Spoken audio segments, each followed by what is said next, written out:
हम डिस्कस करेंगे poly embryony के बारे में।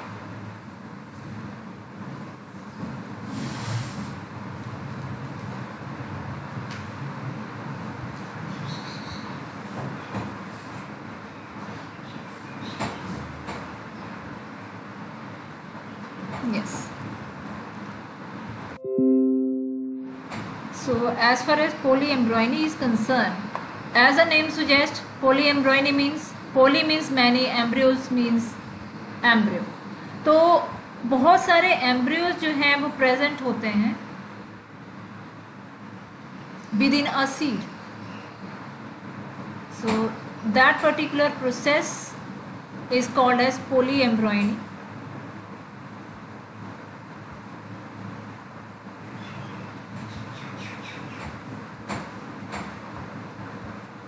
Yes.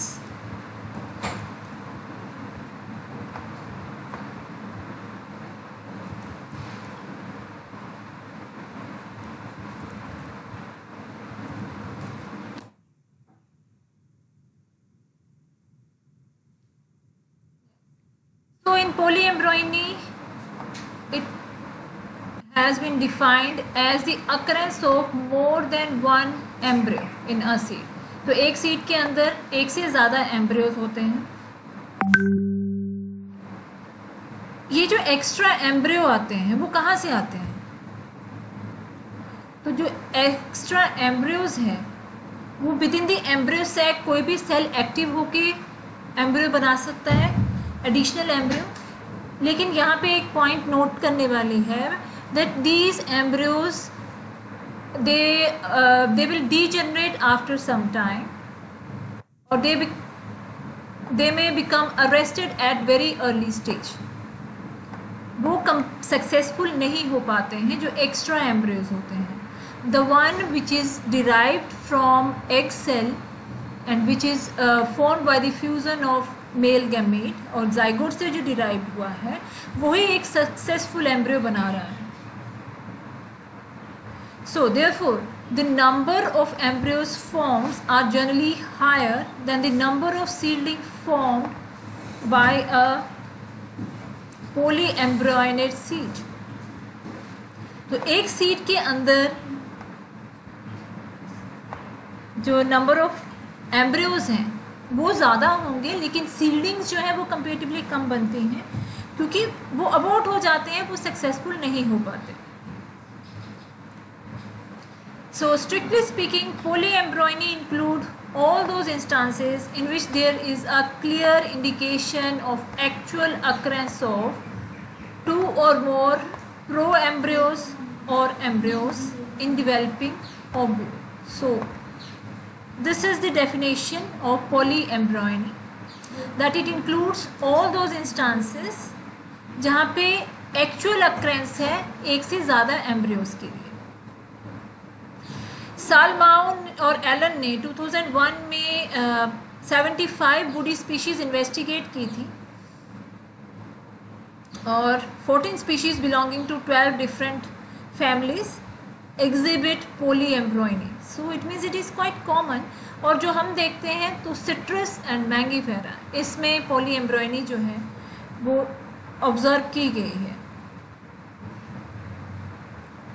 फर्स्ट केस जो है पॉलीएम्ब्रॉयनी का, it was reported in orange seed bye Leeuwenhoek.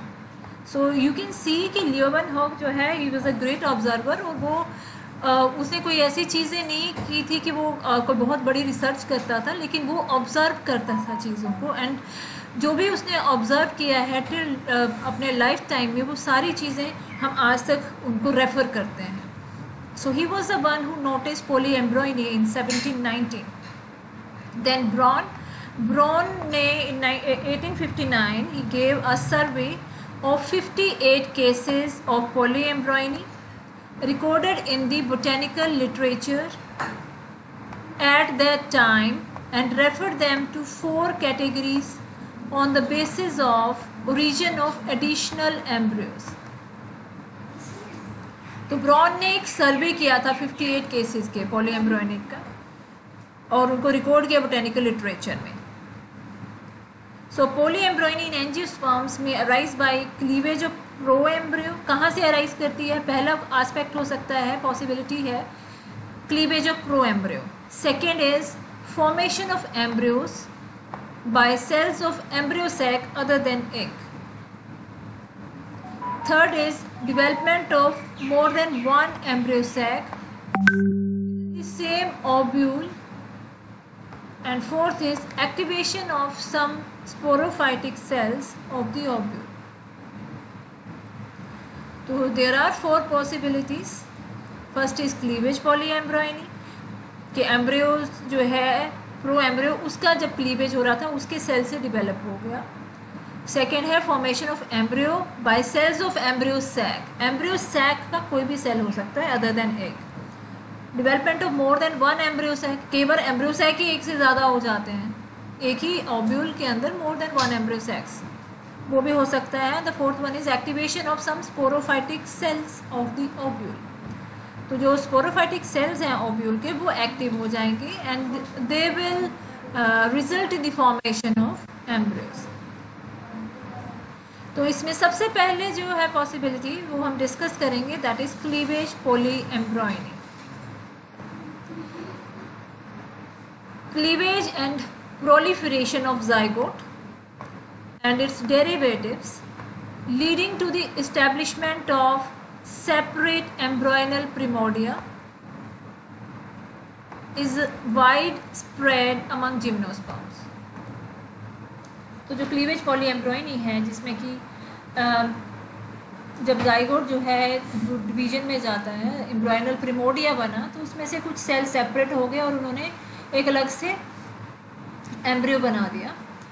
ये जो फीचर है ये जिम्नोस्पर्म्स में भी काफ़ी देखने को मिलता है एंड एंजियोस्पर्म में ये फीचर कंपेरेटिवली कम फ्रीक्वेंट है. अगर हम एंजियोस्पर्म्स की बात करें तो पॉलीएम्ब्रॉयनी जो है it is quite common in orchids. Orchids में ये काफ़ी कॉमन है. तो ऑर्किड्स में आ गया कि यूलोफिया एपिडेंड्रिया. Swami 1943 he studied Eulophia epidendria and recorded 3 different modes of supernumerary embryo formation. तो जो एक्स्ट्रा एम्ब्रियो फॉर्म हुए हैं उसके फॉर्म होने के पीछे उन्होंने 3 डिफरेंट मोड्स जो हैं वो रिकॉर्ड किए. फर्स्ट था zygote divide irregularly to form a mass of cells of which those lying toward chalazel and grow simultaneously and give rise to many embryos. क्या है कि zygote cell it divides irregularly to form a mass of cells of which those lying towards the chalazel end grow simultaneously and give rise to many embryos. Zygote irregularly divide करेगा और जो चिलाजल and की तरफ है वो भी embryo बना देते हैं. एक ये पॉसिबिलिटी है. सेकेंड है कि जो प्रो एम्ब्रियो है इट फॉर्म्स स्मॉल बर्ड्स और आउटग्रोथ. वो स्मॉल बर्ड्स और आउटग्रोथ बना देगा. जो बर्ड्स एंड आउटग्रोथ है वो अलग से एम्ब्रियो बनाना शुरू कर देते हैं. Third is filamentous embryo. Here the filamentous embryo becomes branched and each branch form an embryo. So these are the 3 possibilities and it has been listed here. आप diagrammatic representation देख सकते हो. Yes, I think now it's more clear. तो जो cleavage embryo पहले क्या है कि 3 embryo arise from the proliferation of zygote. तो जो चलाजल एंड की तरफ सेल्स थे वो प्रोलिफरेट करके उन्होंने 3 एम्ब्रियोज बना दिए अलग से. Another one is budding of embryo. Embryo में बडिंग हो गई और उसके बाद बन गया. ये देखिए बडिंग हो रही है. एंड अनदर वन इज कि एम्ब्रियो जो है 2 embryos arise by splitting of a single embryo. एक एम्ब्रियो है उसकी स्प्लिटिंग हो गई, यहाँ से ये स्प्लिट कर गया और ये 2 एम्ब्रियोज बन गए. तो ये जो लार्ज बैक्यूलेटेड सेल्स हैं दे बिलोंग्स टू सस्पेंसर. ये सस्पेंसर है. और ये जो आपको मल्टी सेलुलर सी स्ट्रक्चर दिख रही है ये एम्ब्रियोज है. तो ये सारे एबनॉर्मल बिहेवियर है, एनॉमलस बिहेवियर है।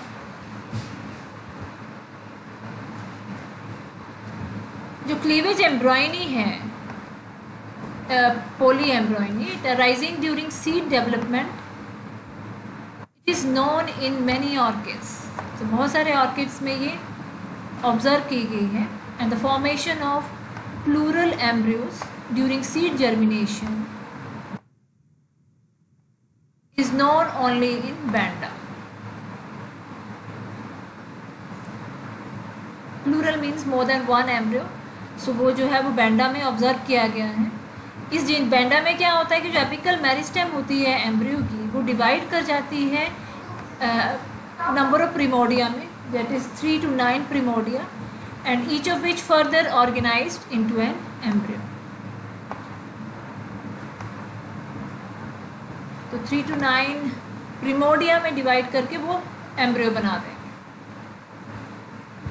सो बैंडा में ये पोली एम्ब्रॉयनी देखी गई है ऑर्किड्स के केस में। Another feature of polyembryony is called as suspensor polyembryony and it is common feature in genus Exocarpus of family Centellaceae. तो एक्सोकार्पस में सस्पेंसर पोलीएम्ब्रॉयनी देखी गई है। इट मीन्स कि कुछ सेल्स होंगे सस्पेंसर के, वो प्रोलिफरेट कर जाएंगे। सो इस केस में क्या होगा कि as many as 6 embryos they are develop simultaneously in an ovule by the proliferation of suspensor cells. तो सस्पेंसर सेल्स प्रोलिफरेट कर गए, मीन्स उनको कोई ना कोई स्टिमुलस ऐसा मिला कि वो डिवीजन में चले जाते हैं, they result in the formation of embryo. A bit time only one of them takes the lead and reach maturity.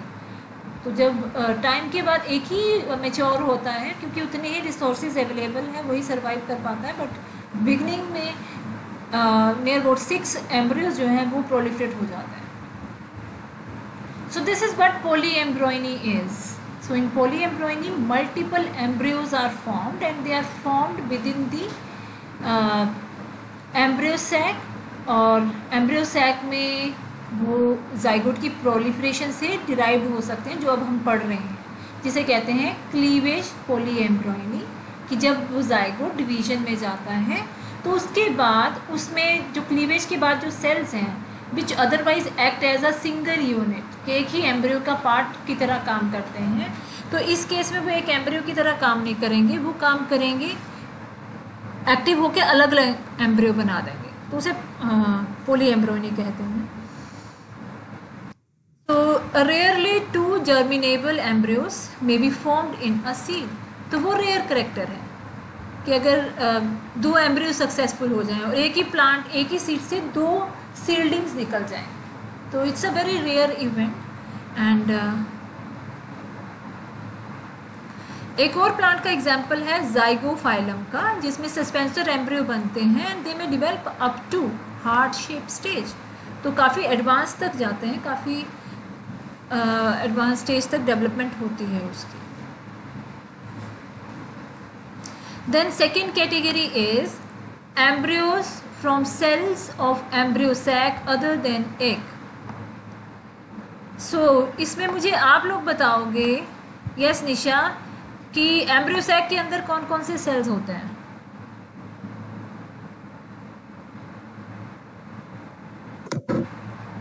Yes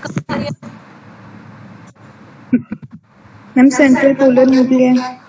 yes, central polar nuclei and फिर मैम फिर एग सेल है। मीन्स एक मैं structure बना रही हूँ और मुझे आप पूरे बताओगे, मैं उसे फिल करती जाऊँगी। Yes ma'am. तो सेंटर में आ गया हमारे सेंटर में polar nuclei,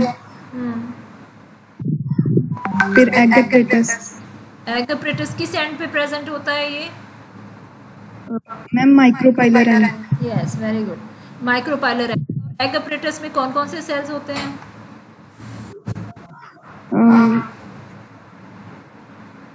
central egg cell होता है। हाँ जी, साइनर्जिड साइनर्जिड सेल्स होंगे। जो फ्लैंजेस जो लेटरली लोकेट कर रहे हैं, these are synergid cells. Then chalazal end की तरफ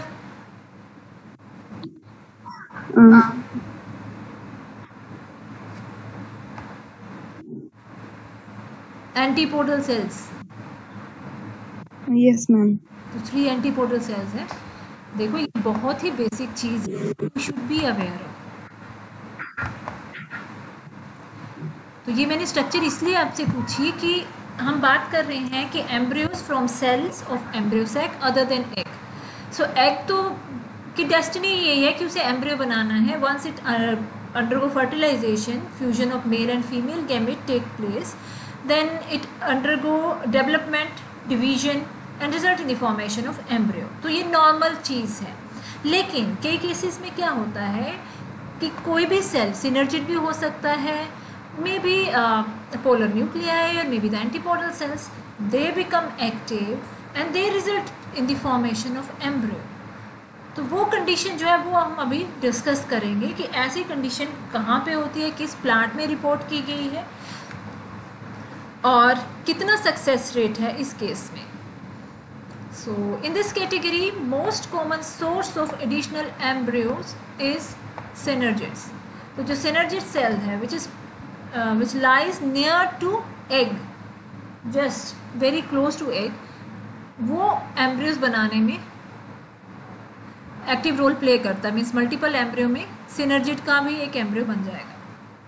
सो depending on whether it arises from fertilize synergids और अनफर्टिलाइज्ड एम्ब्रियो जो है वो हैप्लॉयड और डिप्लॉयड हो सकता है. राइट. तो एम्ब्रियोसैक के किसी भी सेल से डिराइव कर सकता है. सिनर्जिड से डेवलपमेंट की पॉसिबिलिटी सबसे हाई होती है क्योंकि ये एग के पास है, वहाँ पे उसको वो स्टिमुलस या वो आप कह सकते हो कि केमिकल कंडीशंस मिल जाती हैं. और ये हो सकता है कि सिनर्जिड का न्यूक्लियाई वो भी फ्यूज किसी मेल गैमेट के साथ फ्यूज कर जाए. तो if it fuses with some male gamete और सम स्पर्म सेल, तो उसके बाद जो स्ट्रक्चर बनेगी वो जाइगोट बनाएगी और वो एम्ब्रियो बना देगा. तो अगर वो फर्टिलाइज्ड एग से फर्टिलाइज सिनर्जिड से होता है तो वो डिप्लॉयड बनेगा, अगर वो अनफर्टिलाइज्ड है तो वो हैप्लॉयड हो जाएगा. देन एरिस्टोलोशिया ब्रैक्टिएटा और पुआ एल्पाइना एंड सेजिटेरिया ग्रैमिनी, ये है प्लांट्स जिसमें एग्स के अलावा besides the egg the polars and one or both the synergids may get fertilized. So polars mean antipodal cells or central polar. So वो fertilized हो सकते हैं and they result in the formation of extra embryos. So this can be brought about either by the entry of more than one pollen tube. अब ये कैसे हुआ? हमने जब एंट्री ऑफ पोलन ट्यूब के बारे में डिस्कस किया था तो हमने कहा था कि वैसे तो एक ही पोलन ट्यूब एंटर करती है और कुछ केमिकल चेंजेस आते हैं जिसके कारण नेक्स्ट पोलन ट्यूब की एंट्री स्टॉप हो जाती है. In some cases it has been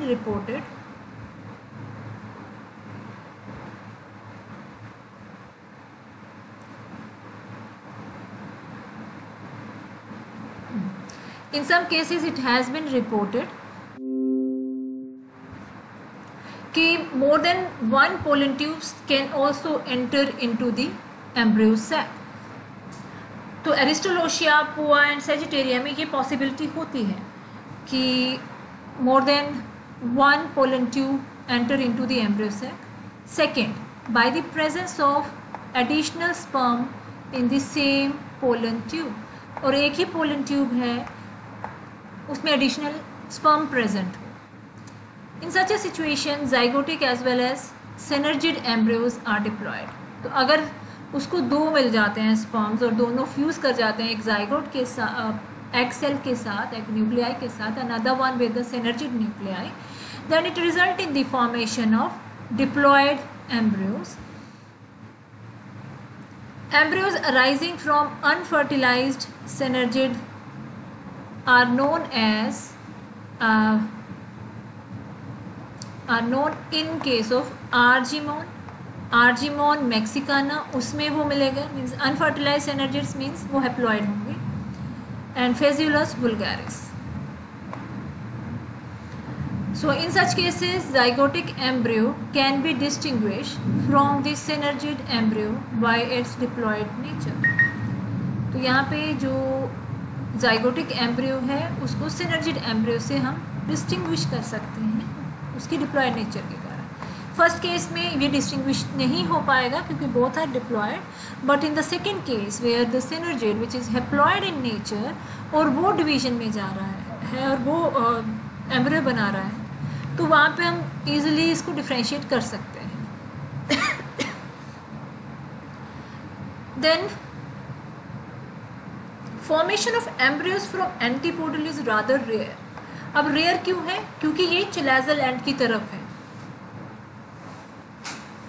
तो वहाँ पे प्रोबेबली वो स्टिमुलस नहीं पहुँच पाता होगा. डिस्टेंस एक फैक्टर हो सकता होगा, क्योंकि स्टिमुलस किसका है? केमिकल्स का है, और केमिकल्स जो हैं वो माइक्रोपाइलर एंड की तरफ एक्यूमुलेटेड है because egg is there and it require all that kind of conditions for embryo to develop. So antipodal cells की possibility to develop into embryo कम हो जाती है. It has been observed in Paspalum scrobiculatum and Ulmus americana and Ulmus glabrum. तो इन cases में observe किए गए हैं. Means it is rare but you can't say कि होते ही नहीं हैं. There has been some observations where antipodal cells they result in the formation of embryo. The antipodal cells they may divide a few times to form pro-embryo like structures. तो जो antipodal cells to form pro-embryo like structures. However, they fail to grow into an adult embryo and there is no suggestions of antipodals forming germinable embryos. तो यहाँ पे भी वही चीज़ applicable है कि antipodal cells no doubt in some cases they give rise to embryo, लेकिन जो उनका सक्सेस रेट है वो कम है, वो नहीं है. एग से जो बना हुआ है एम्ब्रियो वो सक्सेसफुली ग्रो करेगा. ये हो सकता है कुछ डिवीजन में चले जाएं, प्रो एम्ब्रियो लाइक स्ट्रक्चर बना दें, लेकिन वो एडल्ट एम्ब्रियो नहीं बना पाते हैं. And there is no suggestions, means अभी तक जितनी भी रिसर्च हुई है उन रिसर्च में it has not been reported yet.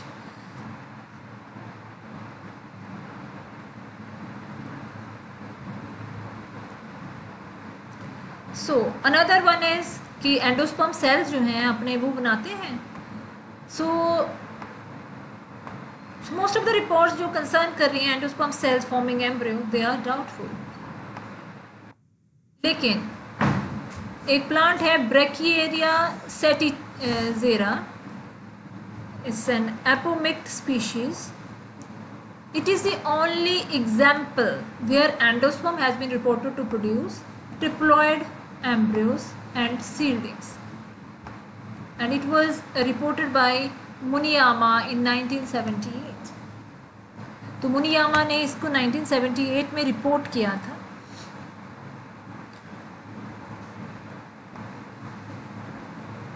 ब्रैकिएरिया सेटिजेरा में. सो इस केस में हम लोगों ने देखा कि एम्ब्रियो सैक के अंदर जो सेल्स हैं they can be activated by certain factors and they result in the formation of embryo. The possibility or the survival rate of these embryos is very low, but reports are there कि सारे के सारे cells जो हैं they have the capacity to give rise to a new embryo. वो synergid cell हो, वो antipodal cell हो या endosperm हो, तो सभी के रिगार्डिंग एग्जाम्पल्स अवेलेबल हैं. अब नेक्स्ट है more than one embryo sac in the same ovule. अब हम लोगों को ये तो पता है कि हर एक ओव्यूल के अंदर एक ही एम्ब्रियो सैक होता है, लेकिन अगर एक से ज़्यादा एम्ब्रियो सैक हो जाए तो if you remember the structure of ovule is like this.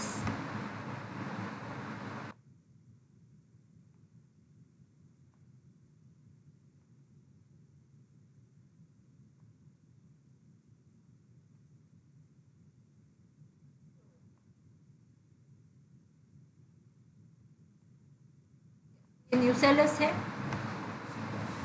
और ये जो है ये एम्ब्रियो सैक है। तो जनरली जब हम बात करें तो एक ओव्यूल के अंदर एक ही एम्ब्रियो सैक होता है। यहाँ पे एग अपरेटस हो जाएगा, यहाँ पे एंटीबॉडी सेल्स हैं और सेंटर में पोलर न्यूक्लियस। लेकिन ये भी रिपोर्ट किया गया है कि डिफरेंट एक ही ओव्यूल में sometimes more than one embryo sac could be there. So let's see वो एम्ब्रियो सैक कहाँ से आया। सो जो मल्टीपल एम्ब्रियो सैक है एक ओव्यूल में, it may arise from derivatives of the same megaspore mother cell. जो मेगास्पोर मदर सेल था जब वो डिवीजन में गया तो उसी के डेरिवेटिव से ये डिराइव हो गया। Because generally what we talk about is कि only one is functional and the other three they degenerate. ये एक कॉमन सा पैटर्न है, अदरवाइज एक्सेप्शंस आर देयर जिसमें अलग अलग टाइप्स जो हैं हम स्टडी करते हैं। Second possibility is derivatives of two or more megaspore mother cells. Two or more megaspore mother cells उनके डेरिवेटिव्स आ गए। मीन्स एक ही न्यूसेलस के अंदर एक मेगास्पोर मदर सेल नहीं, उससे ज़्यादा मेगास्पोर मदर सेल्स एक्टिव हो जाते हैं। And another one is nucellar cells. So third possibility is nucellar sales.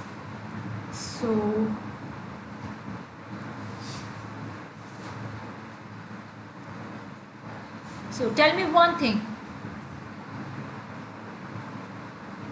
इनकी पोलॉइडी क्या होगी? यस आकांक्षा आप बताइए। मेगास्पोर मदर सेल की पोलॉइडी क्या है? मैम पोलॉइडी क्या होगी मेगास्पोर मदर सेल की? हैप्लॉइड है कि डिप्लॉइड है?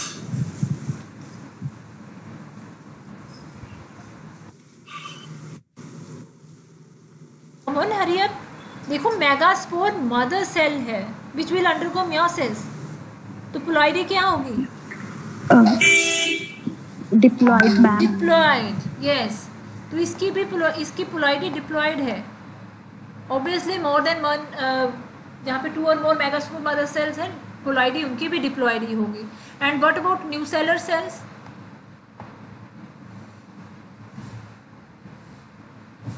ये जो सारे सेल्स है ना यहाँ पे, ये दीज आर न्यूसेलर सेल्स। ये सारा रीजन जो है ये न्यूसेलर रीजन है। इनफैक्ट चलाजल रीजन उसी को कहते हैं जहाँ पे ये न्यूसेलस और इंटीग्यूमेंट्स ये आपस में मिल जाते हैं, उस पर्टिकुलर एरिया को चलाजल एंड कह देते हैं। तो ये चलाजल एंड है। तो ये न्यूसेलस है। न्यूसेलस ये एक ओव्यूल का पार्ट है। ये मदर बॉडी से डिराइव्ड हुआ है, ये भी डिप्लॉयड होगा। क्लियर है? Yes ma'am. Okay, so here we shall discuss rest of the topic